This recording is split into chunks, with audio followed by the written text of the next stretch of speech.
Okay, so we're doing a rehearsal read-through for The Wicked Sleep and everything. Two of our main characters, Mark Porter and M.J. Carter, as Ramsey Khan and Oz Ruiz. Exterior street night. Ramsey Khan, a husky man in his late 30s, walks down a dark street to his apartment building. He's wearing a folded brim stussy and a black rayon trench. The way I remember it, life used to be simpler. Back in the day, I used to be a cop. A damn good one, too. They used to call me a variety of names, began with incompetent and ran to Neanderthal. But the one I hated the most was PK. All right, let's do that again, but not too slow. I don't know why you're reading it like, right? It's like it's yeah, but no, okay, it's a little slow because I mean, like Raymond Chandler or Mickey Hammer, you know what I mean? Like Stacy Keach, you know, a little bit lighter. All right, deep voice, but a little bit lighter. Right. The way I remember it, life used to be simpler. Okay, ready? And back to the voiceover. Go. The way I remember it, life used to be simpler. Back in the day, I used to be a cop. Damn good one, too. They used to call me a variety of names that began with incompetent and ran to Neanderthal. But the one I hated the most was PK. In my case, it didn't mean preacher's kid. It was for partner killer. He walks by low-lit bodegas on the street with one or two lights causing him to walk in and out of shadow. I like to say it's not my fault that people couldn't keep up with me. Unfortunately, one of them was my brother-in-law, Lucas Shaw. I felt bad for his kids. I didn't have any kids. That was what made me careless. Interior apartment building night. Ramsey enters his rundown shanty of a building as he goes to the elevator. After Luke was killed, I kind of lost it. Every other bizarre occurrence started to happen to me. I couldn't tell if I was seeing things or if they were seeing me. Either way, I was at the end of my rope. I became a private eye and now I'm writing everything down. Interior fourth floor night. Close on the bearded face of Ramsey Khan as the doors open. My name is Ramsey Khan. In the past 2 years, I've come across some pretty strange things that would make the Night Stalker cringe. And I made plenty of enemies along the way, on the good side and the bad. So I guess I will find one. His key turns in the lock to his apartment. That doesn't mean life shouldn't be simple. Exterior building night. The windows explode as fire rains down to the street. Cut to interior bedroom night. Ramsey awakens in a cold sweat as he suddenly realizes that the phone is ringing. He looks around to see the superhero posters on the wall and his legs hanging over the bunk bed. Uncle Rams, the phone. Ramsey has his hands on his head as if realizing his surroundings and not being happy about it. I'm still here. It's like, I'm still here. The night light turns on above the phone. He reaches out and picks it up. The clock reads 5:25 a.m. Yeah. Exterior car night. Extreme close on a woman's lips as she talks into a cell. They belong to the alabaster face of Metro Squad's latest female lieutenant, Oz Ruiz. Okay. Ramsey, I know you're used to sleeping in late, but we got another one. Bedford Park off Marshall Parkway. Bring your magnifying glass. Cut to interior bedroom. His sister, Jen Shaw, a dark chocolate widow in her late 20s, walks out of the kitchen in her drab robe and hands him a brown bag. Coming from a cop family, she's used to these morning calls to duty. Exterior house dawn. Ramsey walks out of the house and into his large green Monte Carlo, a fantail pointed fender, Batman-style boat he calls the Beastmobile. He flings the brown bag into the garbage can. Ramsey's 13-year-old nephew Thorndike, whom he calls Thorn, watches from the bedroom window with protruding scopes on his eyeglasses. The Beastmobile roars out of frame. End credits. Exterior Bedford Park, early morning. Craned down onto a woman in aerobic gear unwrapped in a rain slicker. She is surrounded by men in trench coats as the uniformed cops keep the crowd back. Ramsey's Monte Carlo coughs up to the curb as the uniforms take notice. He walks through them as they whisper while he passes. Oh, that's him. Oh, the PK. That's him? The defector. The PI? The partner killer. You the primary shoulder, or are you just looking before she gets to the morgue? The tall Caucasian detective sergeant Leo Showalter drags on his wet cigarette, the clear sign of an addict, as he rises up. Oz turns around to reveal that her face is as flawless as her lips. She raises an eyebrow with a smile. I see you've managed to shuffle out of bed, Ramsey. How's the real world? This is fun. So the real world was like an old TV show, like, Yeah. on MTV. So how's the real world? Yeah. Alright. Con, what are you doing here? His double-breasted partner in the dime store suit, Detective Ray Bowles, is already standing. I think the lieutenant invited him.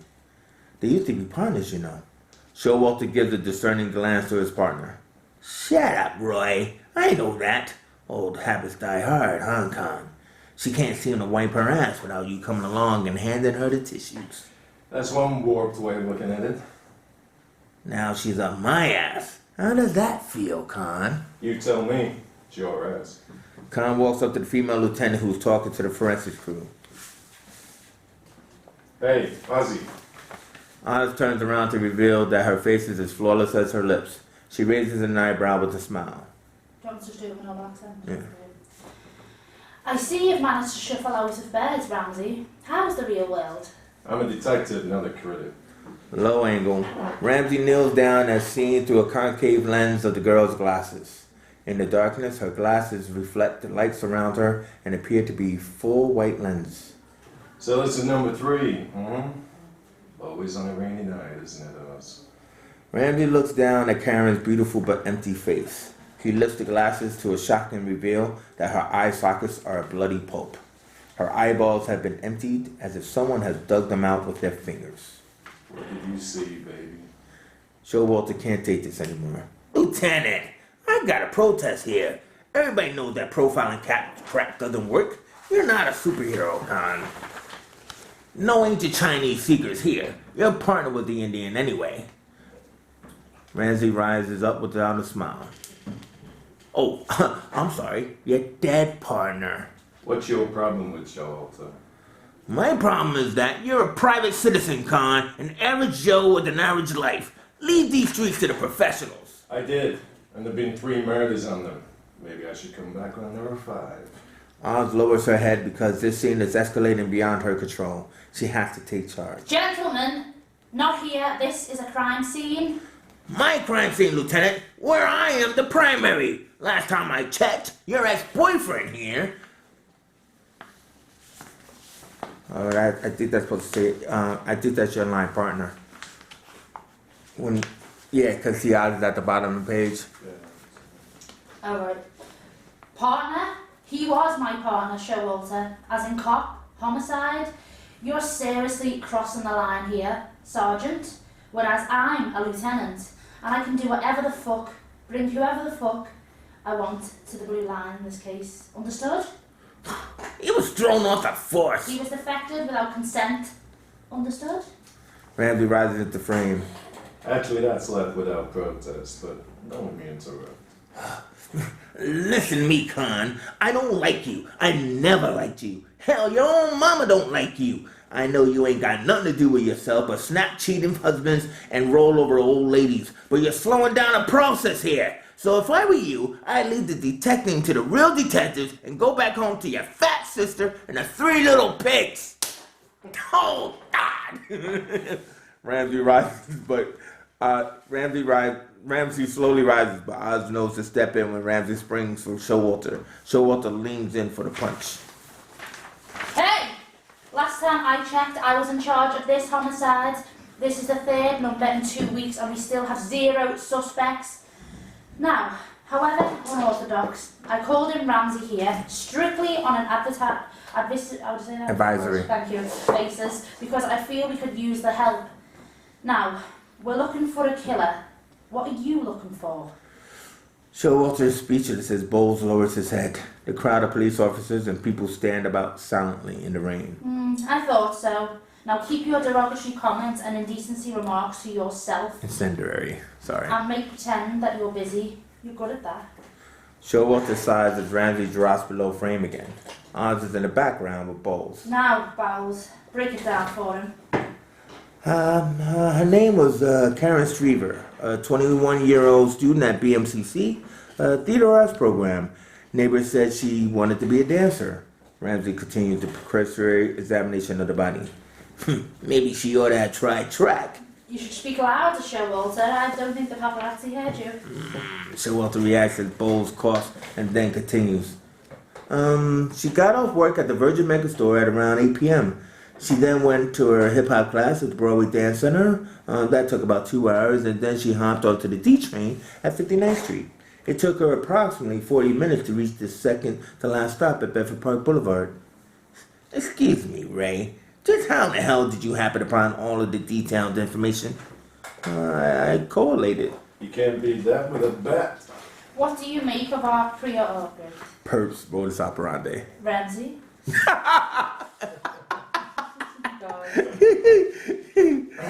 Oh, you mean the Laura Mars fixation with the eyes? I don't know. Something she saw, something he did after she was gone. Actor? You're not trying to imply necrophilia here, are you, Ramsey? What? He's a corpse fucker? That's rich. Some people believe that the eyes, being the mirrors of the soul, can take their case to God. So he's a religious corpse fucker. This doesn't seem to be the optimum train of thought, Ramsey.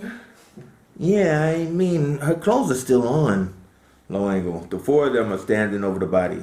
You ever dance, Ray? What? What kind of question is that? A referential one. You see, dancers wore stretchies. Those sweats with a little hoop around the ankles. Because their feet get sore. They usually wear big cheap socks over them. Oh, what are you trying to say, Con? I'd like to know too, Ramsey. I mean, I called for your weird perspective on things, but this is... A weird perspective is that which is not the obvious. What do we know? She was selected, followed, mutilated, then raped by a calculating felon with a sense of purpose in his own mind. At least, I hope. Because I'd hate to think that she was simply walked up upon and mind fucked at random. That would scare me. There's a moment of silence. I'm calling the captain. Con kneels down again to make his point. Notice the socks. They're rolled down to the ankles and not up to the knees. Why? Anybody? Anybody? That's how she wore them? In the rain? You guys aren't even trying. Okay, Ramsey, I concede on the circumstantials, but the facts would indicate that in a rape crisis there will be some form of Contusions. I can't spell read today, or aberrations on the hand, wrists, face, anything to denote a sign of struggle. Except that her eyeballs are indeed missing. Hence, something else restrained our young Miss Streever. What? Fear. Pure and unadulterated. Resolve out. 12, interior living room day. The 55-inch TV is displaying Rosie O'Donnell as the twins are watching. Ramsey is putting together one of his geography puzzles. I just love her. She's so sweet. And that Tom Cruise, it's a shame he's married. Was married. Oh yeah, then they could get together now, can't they? Yeah, right, but they didn't. Well, you're not gonna tell me about that woman thing again, are you? If you only knew, Shawnee. The phone rings. Well, maybe she's just too busy. Right, Uncle Rams? If you ask me, Hollywood makes you gay. Ramsey? Peace. Hey, Ozzy, you got the lab report? Clean cut and no trails. Why am I not surprised? Interior office day. Oz is sitting with her legs kicked up on the desk. Her metal decorations and portraits adorn the wall. Mostly expose shots of Khan in some adventure or other. Ramsey, I understand that you're letting it get to you. It's cut. Interior living room. And why shouldn't it? You know more than I does that there are things that go bump in the night. Denizens of the dark scum in the pipes, and someone has to be there to clean up the refuse. Yep, it was a melodrama. I always wondered what attracted me to something so unattractable. Something. Anyway, the ME confirmed the rape happened after death, but you would believe that not only did the sicko puncture her eyes, she died, but he did it with his fingers. You don't say. Ramsey, I know you're not part of the Metro anymore, but I'm not supposed to discuss this case with you, but if there was some way you could get involved. Yeah, right. Sure, the captain would love that. Is he still calling out my name and Every time he sits down. They both share a laugh as Ramsey becomes distracted. It's gotta go. Appointments to keep and all. But Ramsey, what about the case? That's your job. The phone clicks, ending the cut. Interior living room. Ramsey and the twins are sitting on the couch, bobbing their heads to the theme song of Inspector Gadget. Cut to exterior. Exterior montage evening. The series of shots established the neighborhood of 42nd and 8th Avenue, the seeming underbelly of Manhattan where lies Ramsey's office, which stands out among the other establishments mainly known for strip joints and bars. Can you read Naja? Yeah. She's just an old lady. That's what Floyd wanted for me. Sorry, Floyd. Anyway, yeah. Oh, you said that, not me. Alright, I didn't know I was being recorded. He actually has a gold stencil, which reads Ramsey Khan Mysteries on his one flight up window in front of Venetian blinds. Interior office evening. Inside the wood-paneled office, one flight up from a massage parlor, Ramsey is cleaning his silver-plated Magnum, one of several guns which are carefully laid out on a desk in meticulous order. That's my baby. 12 inches of nickel plated that come easy. A caramel-skinned South Asian beauty, Naja Dubois, steps through the milk glass door which has the same stencil of Ramsey Khan Mysteries. She looks more like the cleaning lady in her baggy clothes as opposed to the sexy secretary stereotype she can be. Talking to your friends again, Ramsey? What have I told you about that? Oh, that's your part now. Go ahead. Hardy har har.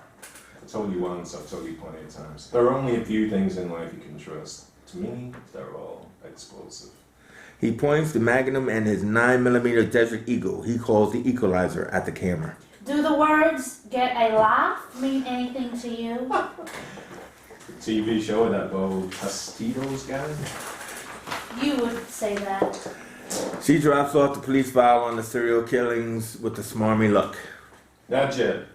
I don't think you realize that you're in the presence of a damn Naja mouths his words in the foreground as if she heard it more than once. good detective. Obviously. Khan then plops into his rickety swivel chair and flings his stussy but misses the hat post in the corner. When are you gonna wash that hat or something? Washing it makes it look like that. I guess you didn't get the something part. He then leaves it to start pulling out the photos of the dead girls. I suppose there's a point you're trying to avoid. She picks up the hat and places it on the post. Are we working on a paying gig today? You told me. Well, being on that phone constantly rings and the waiting room is filled with desperate clients in the short form fitting dresses. Really? That's too easy. No, boss, there are no little green men, men in black, or women of any kind whom have requested your services today. But who knows, it's still ill yet. You sure make up for the lack of sarcasm in my life, Nigel. As long as wit is what you're looking for, I'm your gal pal. What would I do without you? Starve, most likely. I'll get you some wheat cakes and some coffee. Wheat cakes. She walks away with a smile. For the heart and the pot. Ramsey instinctively sucks in his gut, but then realizes that just to say, what's the use? Naja shakes her stuff as she walks out the glass door. You gotta love her. Interior office night. The wheat cakes are half eaten and the pot of coffee is now cold. On the blackboard, there are 3 names with lines streaking to other acronyms. Locations are triangulated and other buzzwords such as jobs and hobby areas are listed in different formations. Khan is laid back in his chair talking to himself. 3 murders, 3 women buried in race, age range 1932, different in occupation, different in appearance. Damn. Seems like the only similarity is that there isn't one. On his desk is the before and after pictures of the 3 women. There is also a speakerphone intercom. Khan gets up and starts to pace. The words under the name of Karen Shriver read, Irish Catholic, young, well-proportioned, blonde, and dead. She was a foe or not a leader. Obvious. She had a tendency to hide her glamorous looks on the frumpy clothes like Ninja, except this one danced. Yeah, just a one-in-a-pack kind of girl. Nothing special. Except to a killer. Succumbing, he flings the chalk across the room. Interior outer office. Mara reacts to the... Oh, sorry, that's Naja. Naja reacts to the noise as she feels his pain. Okay. Don't let it get to you, Ramsey. You deserve more than that. Is Heifer? Heifer. Who don't know how to... Who don't know how you... How to do yak without you picking the It's horses. just like her. I guess that's why I stay. The phone rings. She picks it up. No, he ain't here. Bitch. A shadow crosses over. That's all. Without a second thought, she draws a derringer on instinct with an eye on precision. Can I help you? The crow's-footed eyes of a Caucasian stranger, Winsome Rain, crinkles with suspense. Partner. I hope so. Office night. A map unfurls onto his desk as Ramsey plants his hands atop it. Jennifer Goldstein. She was a Columbia grad who got attacked in the road later in broad daylight. And no one had anything. Interior elevator. Above him, through the ceiling, there is a scene of a woman being attacked in an elevator. It is seen from below, as the floor is plexiglass. The young woman struggles as the killer in black strangles her. Interior office. Ramsey sits on the desk as he fingers through some more papers in the file. And the librarian, Marianne Wallace, was dropped up in front of her building. The picture of a cathedral building comes alive. Exterior tower evening. A car rolls into frame. The slender, bespectacled Marianne is seen through the side view mirror of someone's car. Interior apartment evening. She enters her apartment. She puts away her things and prepares her bath. She gets undressed. When she guzzles some juice from a bottle, that is when she's grabbed from behind. He waited, he watched, he bided his time as he thought she was safe in her highly secured apartment, which was locked up tighter than a virgin in a convent. But what for? Why her? Interior office. Ramsey plants his fists on his desk. Just don't get it. The voice on the speakerphone on his desk finally speaks.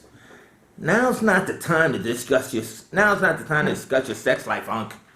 Cut 2. Interior Thorne's bedroom. But if you ask me, I would say premeditation is the key. The bedroom is revealed as being split between order and chaos, half filled with thrown clothes and piles of paper, while the other side of the bunk bed is immaculate.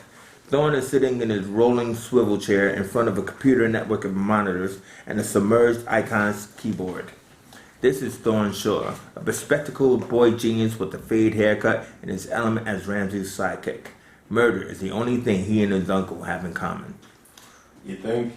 Thorne talks into his headphone mic as he punches up different lists and calculations on different computer screens. What do we know? Our one sub has no consistent pattern. There are no prowlings by the full moon, no zodiacs, no numbers or rhymes.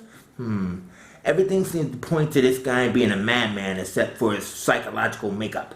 I mean, it's as if he was avoiding a pattern or purpose. Great. An intelligent psycho. I hate it when that happens. Ramsey slams his fist on his desk.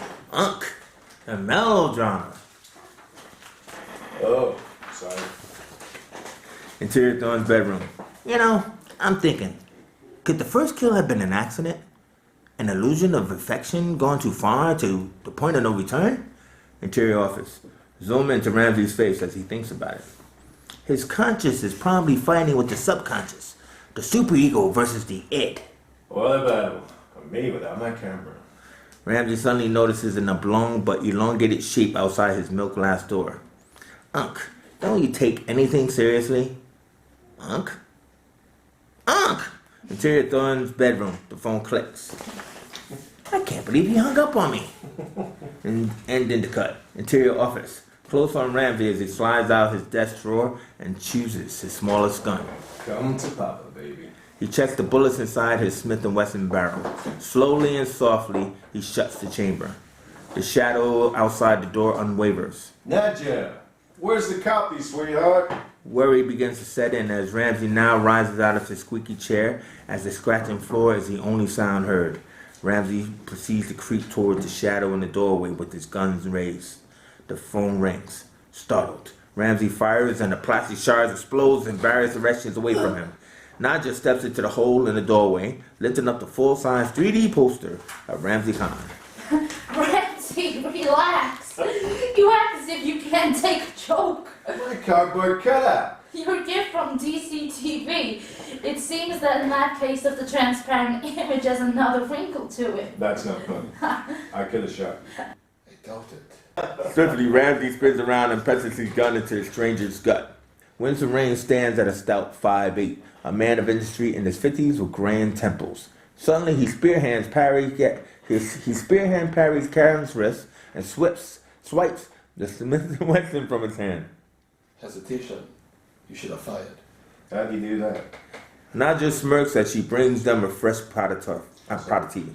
Do you know who this is, Ramsey? Too many questions and not enough reflex, Mr. Khan. In that case of familiarity versus instinct, the latter has to be your choice. What are you, a fortune cookie? Curse me not for a college education, Mr. Khan. Logic dictates that my ghosts may have returned to haunt me, and I feel that I may be too old to stop them. Therefore, I'm hiring you to do my ghost busting for me. To put it in your own words. Did you say hired? Netcha? Ramsey Can, the unorthodox private eye. Meet Winston Rain, the parlor detective. Get out of here. You ain't ready. You've heard of him then?